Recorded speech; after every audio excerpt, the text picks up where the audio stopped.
Hey guys, SGT here with a very important emergency update. We saw silver and gold absolutely annihilated again today. I'm sounding like a broken record, and we're going to mix things up a little bit and get David Morgan from silver-investor.com back on the line. We also have Andy Hoffman standing by for an important update. David, welcome. Great to be with you, Sean. We appreciate you taking time out of your busy day today to talk with us. You know, with silver below 20 and gold absolutely falling off a cliff, it reminds me of your recent article from your contributor, David Smith, Get Ready for Stupid Cheap Silver Prices. What do you make of what we're seeing today? Because people are ready to jump out the window here. We've got to be getting close to a bottom. Well, I've been saying that on to my paid members and also a lot of the public shows that I do like yours. And just a quick background, gold and silver are sharply off today, as you said, following Bernanke's speech yesterday, and he reiterated that there would be no change in the Fed's quantitative easing program. They will continue their purchases at $85 billion per month of long-term Treasury and garbage mortgage-backed securities, basically indefinitely. The only reason they're going to slow it down is if and only if they get the unemployment rate at a certain set target, and then they will begin to taper off. But the market read that or used the excuse of that the taper is going to take place in early 2014 or so.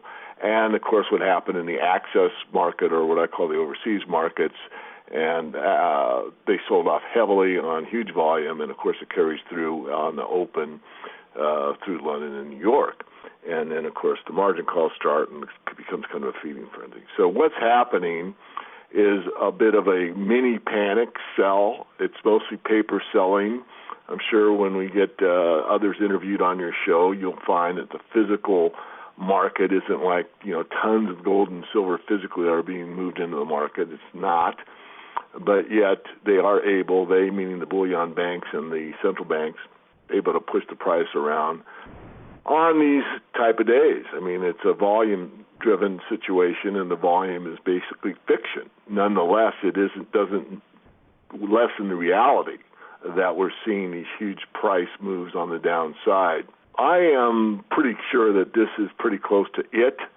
Silver has a propensity to be showing these spike lows. Went off almost 7% in one day. That's a spike low. I would be remiss to say it's today because I'd have to see some more data. I also want to interject, Sean, that we've been doing a lot of work. We always have, and we're just trying to focus even harder and stronger than ever, that the cost of mining, the true cost, not the cash cost, which is absolutely meaningless, but the true cost of mining silver is over $20 an ounce for almost all primary silver producers. So that's something to keep in mind if you're holding here, you bought higher, that these mines can't make money at $20 an ounce silver in most cases. Gold is somewhere around the $1,350 to $1,400 level. So just have the power of conviction to know that, one, if you're buying at these levels, that you are holding what the mines can't produce it for. And if you're new to the market, certainly if you can buy any commodity under the price of production, you're making a sound judgment. And for those that have bought higher, all I can say is you got to ask the fundamental question, does a piece of paper equal a piece of metal? And I think the answer is pretty obvious. It kind of reminds me of the attacks on the Constitution right now because this may sound like a stretch, but just bear with me. So we see the government violate the Constitution time and time and time and time again. Does that make the Constitution worthless? Does that make the Constitution any less meaningful? And the reason I ask is because now we see trolls coming out. There's a comment left on our site today regarding this latest slam in which this critic launches attacks at Bill Murphy and Mike Maloney, and he says gold and silver are now a lost asset class because no one will touch them with a 10-foot pole. What's your take on that? Because it seems to me all this system is doing is maligning the truth tellers, maligning those that would stand for honest money, using paper to absolutely destroy that story and to break everyone's morale. And to your point, it's just a paper illusion, isn't it? Yeah, what I would say to that is all that exists. All that exists in the universe is truth or resistance to it. And the truth is that gold and silver have stood as assets, as money, for thousands of years.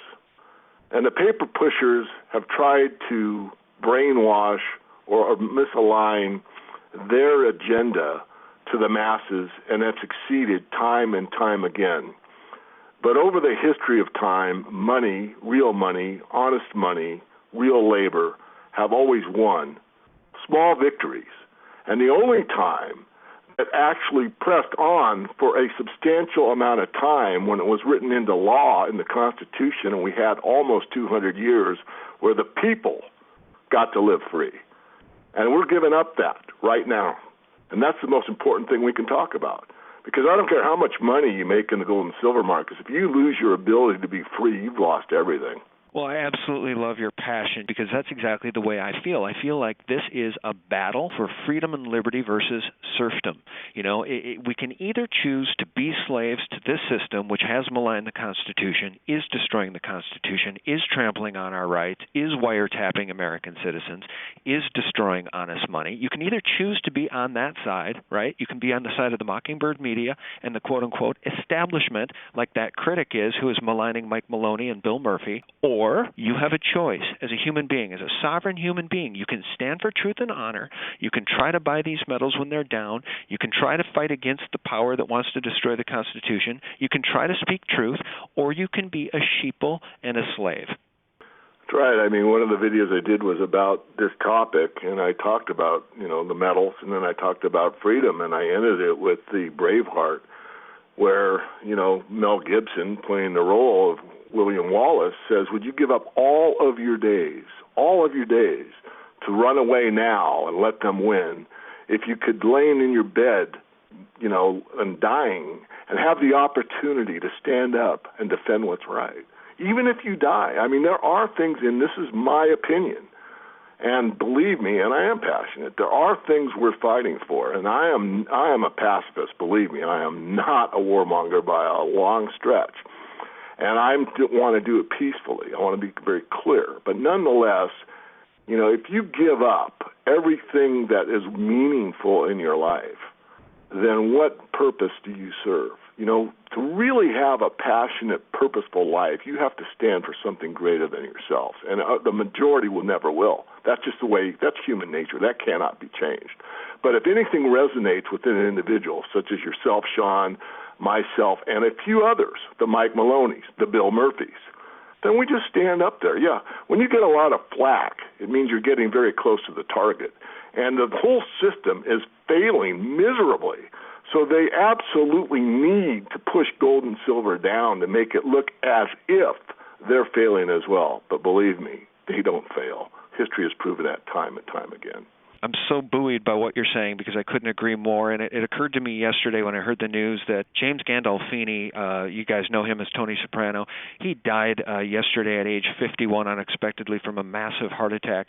And I almost did a post on it, but I don't generally get into the pop culture kind of entertainment stuff. But my thought on that was, our time is so short here, David, and you hit the nail on the head. On your deathbed, when you look back at your life, will you be proud?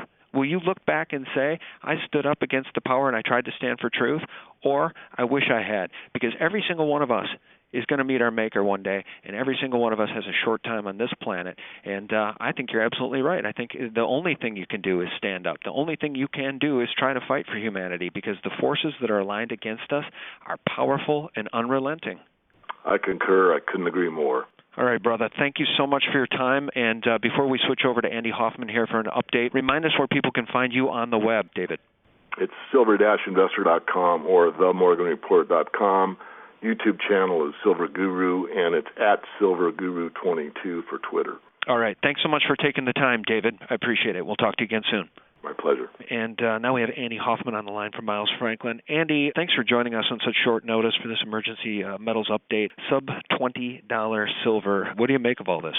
Well, if you own paper PM investments, meaning ETFs, futures, options, and, of course, mining shares, you certainly are. And back in 2008, I owned a lot of them, so I understand completely. If you own the physical stuff, completely different thing. I'm very calm today. Angry, of course, but calm, because I know what's going to happen. In fact, we're already seeing demand surge. I've heard that several distributors had to shut down business today because it got so busy. And, you just look up a couple of days from now and you're going to see surging premiums and delivery shortfalls. And given that there's a real crisis this time as opposed to what was happening in April and January, this could very well be the big one like we saw in 2008 where the mints shut down and people don't get supply. And, of course, remember those central banks don't have the balance sheets or the credibility they had back in 2008 to revive things with printing money. They'll certainly try, but it may well backfire on them this time. Well, that was the point I was trying to make with David, is that this system in general has no credibility. It's not just the banks. It's not just the Federal Reserve. It's the NSA. It's the CIA. It's the executive branch of this government. This system in general has absolutely no credibility. And, my point is that you're kind of sitting here, if you're listening to this broadcast right now, and you have a choice. You can pick one of two camps. You can stick with the camp that will fight for liberty and honest money, or the camp that wants to destroy all of those things. Where are we headed from here? Is silver bottom? I mean, silver can't possibly go to 15 or 10, can it? I suppose they can take it wherever they want. Well, obviously, you don't have to pick sides. You just have to decide how to protect yourself. I just know that the system is going down. I mean, we've been talking about this for many years. This is the 2008 redux. This is what happens after 5 years of keeping interest rates at zero and causing, and look, the economies of the world today, you have to compare today versus 2008. To me, the world is at the global economic low point since the bottom of 2008. Some might argue that places like Europe are even worse than they were 5 years ago, and obviously a place like Japan is getting close, and now China is reporting that they have recessionary economic data, and frankly, their banking system froze up this morning. Interbank lending rates went to 25%. It's rumored that the PBOC had to bail out banks. So, I mean, we're already at 2008 in a lot of the world, and I think the rest of it's going to be there soon. Now that the one thing that was holding it together, zero interest rates, is going. As far as what can silver do, someone actually pointed out to me today. Both paper gold and paper silver, as of this minute, are down exactly the same percentages as they fell in 2008.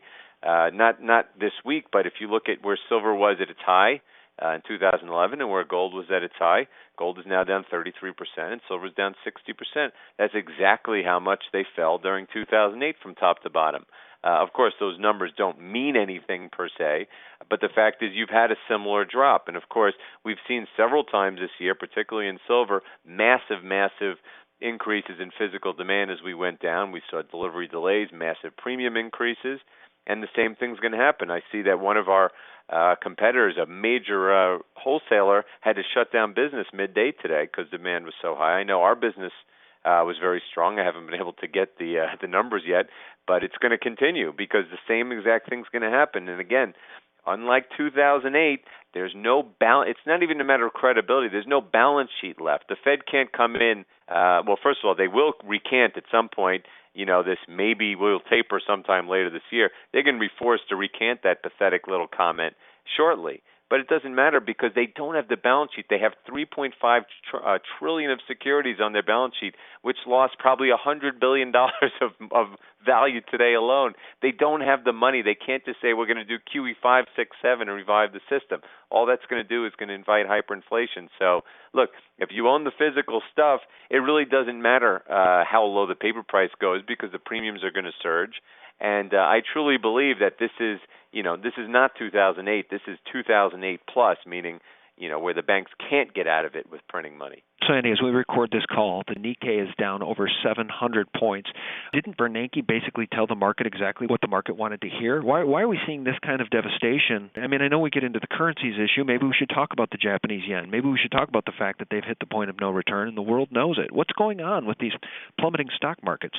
This is the most important thing that we can discuss here is because people want to know, well, why? Because you're absolutely right. I mean, they've been, not they, the Fed, but the world, the market, everyone's been saying, well, look, you keep telling us, Benny, that the economy's better, so we need to taper. Obviously, everyone sees the housing bubble that's been building here, and so there's just been pressure. The BLS has been putting out these ridiculously transparent but better than expected employment numbers, and therefore there's pressure on the Fed to say something that validates what they've been doing because they've been printing for 5 years. They've printed tens of trillions of dollars, or at least 10 trillion. We know of the 16 trillion from 2000 9 of the secret loans. It could be 20 trillion, 30 trillion. So they felt the need to say, yes, look, we've done it, and the recovery is coming. And they had to say something. And so they did. They said, we may taper later in the year at a dependent. And look what happened. The markets crashed. And the reason was this was no trial balloon by the Fed. They were forced to say something. And the market really was not expecting that. And for all you read, the market was expecting them to say absolutely nothing. And the fact that they made that one little comment shows how terrified they are of even the slightest bit of tapering. Not cutting it off, tapering. This world, not just the United States, the entire world is dependent on zero interest rates and unlimited credit. And the second that they take away the limited part or the zero part, everything crashes. I would bet that the housing bubble in the United States that we've had, I would bet that a good 10 or 20% of it was taken out just today alone. And another couple of days like this, and all that will be gone, and we'll be back to where we were a year or two ago. This is an entire world that's addicted to credit. To free credit. It can't take even the slightest increase in interest rates. In fact, I was talking the other day, just this little 0.5% increase in interest rates has added $90 billion to the U.S. account deficit for this year. Just that tiny little increase, it cancels out all the sequester cuts. The fact is, every increase in interest rate of the smallest bit destroys everything in its path. And there's going to be a lot more coming unless the Fed recants quickly, which they may very well be forced to do this weekend. And even if they do, it may be fear of the dollar and the paper currencies that comes in its wake instead of the usual jump in the markets. So it's easy to become complacent, right? If you're one of the sheeple who is fat and happy because the Dow has rallied from a low of 6,666 print near and rallied above 15,000, it's very easy to become complacent, especially if you get your news from CNBC and Fox and MSNBC and CNN. If you're not dialed into alternative media, it's so easy to think that everything's just fine. It strikes me that what's happening today worldwide, even with the IMF telling Greece to plug the holes or it pulls the plug, according to Zero Hedge, this is what collapse looks like. What we are seeing today is what collapse looks like, but day after day after day for a couple of weeks until this thing is just completely washed out, right? This is what collapse looks like. Yes. We all know that given what the PPT and the Fed and all this, the Dow has, I call it the Dow Jones propaganda average. It has absolutely no correlation to the real economy. It's just there to make people think things are good. In fact, we know that retail participation has plummeted for years, so there's not really many sheeple that are in it.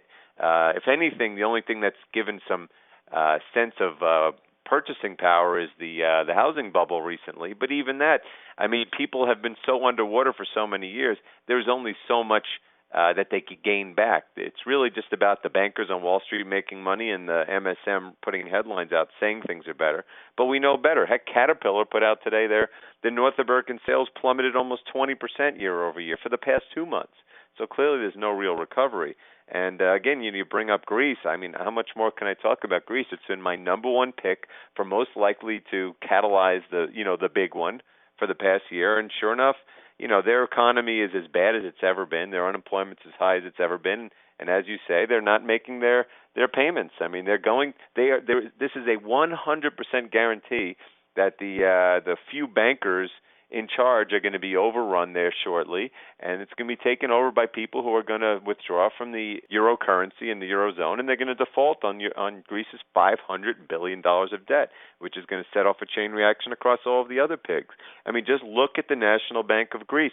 After its 1 for 50 or whatever it is reverse stock split, down 10% today to an all-time low. That stock is going to zero, and with it the entire Greece, and with that the entire Europe. And that's just one part of the world. We could go across the world talking about the hell that's going on in China, that's going on in Japan, you name it. How about India, where the Indian rupee plunged to a new low today as they try to convince their people not to buy gold? Yeah, and we saw those pictures of 10,000 people standing in line in China to buy gold. I mean, everybody around the planet, maybe with the exception of the average American, knows exactly what's going on. Most people want to buy physical gold, physical silver. Most people have those metals ingrained in their culture. You and I have talked about that on our last broadcast on Unbound. So, as you've always said, all that matters is the ounces, not the price, because in a collapse, you may see the paper price go to zero, along with stocks, along with all of the other paper nonsense, along with the entire paper Ponzi.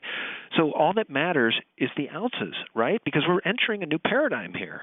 In 2008, we had a genuine crisis, and as I said, the prices of paper gold and silver were driven down by the cartel, not by liquidity concerns, purely by the cartel, just to keep them from looking like safe havens, by similar amounts. And what happened? Demand was so fierce that they had to shut down all 5 of the major mints around the world for months at a time.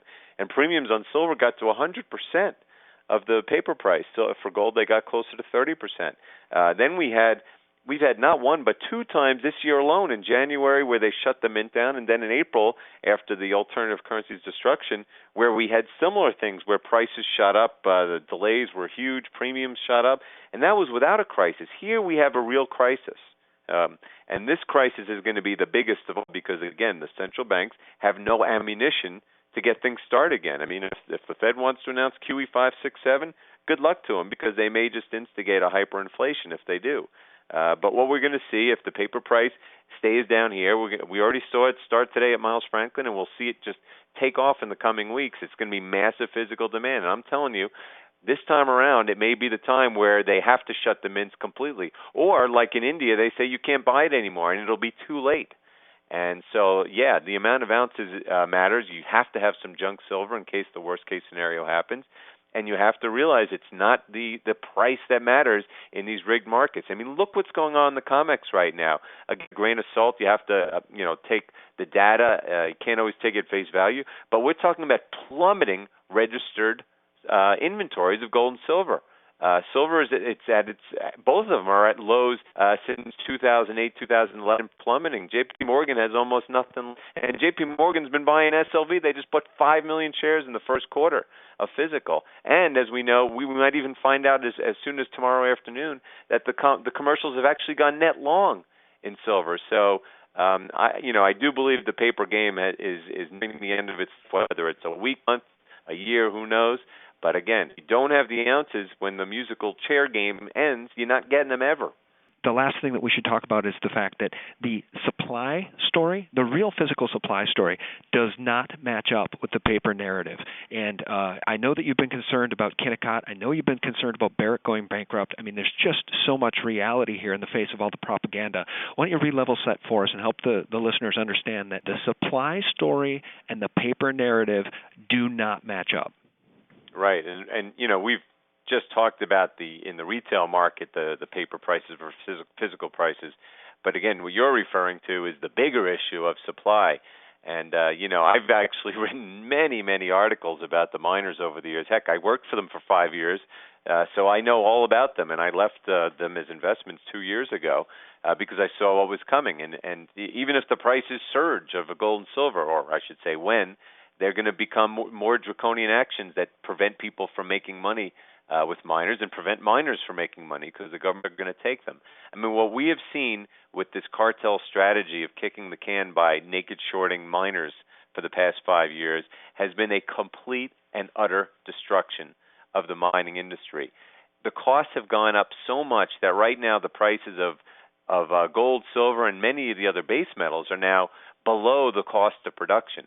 And I put that in my rants many times. You can go to SRS Rocco report. He shows them all the time.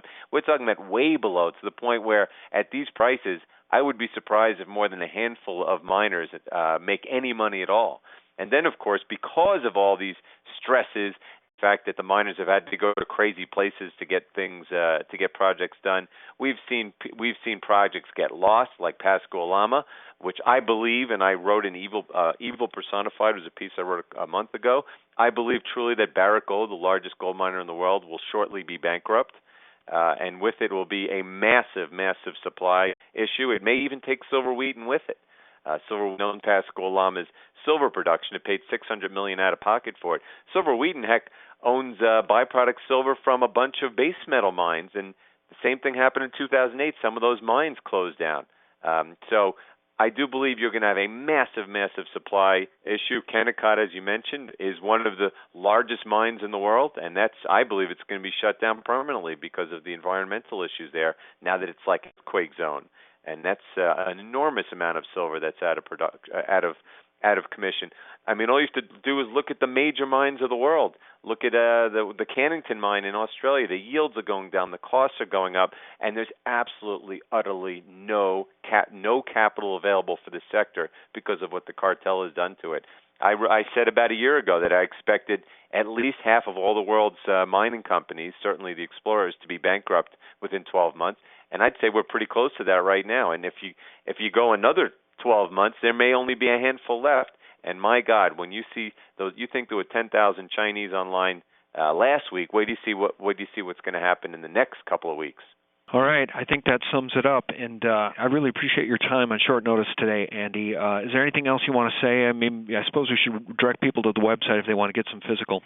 Yeah, I mean, Miles Franklin, we've been around for 24 years, and in times like this, you want to deal with people who you can trust. And look, you don't have to buy from us, but certainly give us a call and ask questions, and we'll let you know how the game works, because it's a very opaque game, and when you get situations like this where the supply dries up and the premiums shoot up, you really want to get answers from people who are trustworthy and know what they're talking about. Yeah, absolutely. I want to thank everybody for tuning into this Emergency Silver Update broadcast. I want to thank David Morgan for joining us. I want to thank Andy Hoffman from MilesFranklin.com. Guys, thanks so much, and let's get on and do another one of these when we see silver flop down to 10.